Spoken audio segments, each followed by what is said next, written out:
I am sorry Siva, எவ்வளவோ முயற்சி பண்ணோம். ஆனால் உங்களுக்கு ஆண் குழந்தை தான் பிறந்திருக்கு.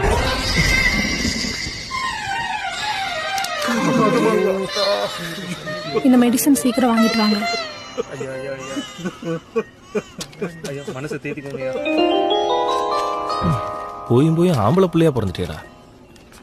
இந்த உலகத்துல ஒரு மனுஷனுக்கு சாதாரணமா வர்ற வெக்கம், மானம், சூடு, சொரணை, கோபம் இது எதுவுமே இல்லாம வாழ பழகணும். தப்பே பண்ணலனாலும் சாரி சொல்லணும், வலிச்சாலும் சிரிச்சு பழகணும்.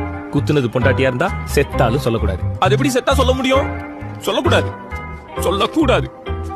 பிறந்ததுல இருந்து படிச்சு முடிக்கிற வரையும் பெத்தவங்களோட சந்தோஷம் தான் உன் சந்தோஷம், அவங்களோட கனவு தான் உன் கடமை. படிச்சு முடிச்சு வேலைக்கு போனதுக்கு அப்புறம் உன்னோட பாஸோட கனவு தான் உன்னோட டார்கெட். கஷ்டப்பட்டு கடன்பட்டு கல்யாணம் பண்ணி முடிச்சா மனைவியோட சந்தோஷம் தான் நம்ம சந்தோஷமா? மனைவிக்கு மட்டும்தான் சந்தோஷம். நமக்கு இந்த சந்தோஷம் சிரிப்புக்கெல்லாம் டைம் இருக்கு. டைம் ஆயிடுச்சு bro. Not all men bro. தெரியும் ப்ரோ.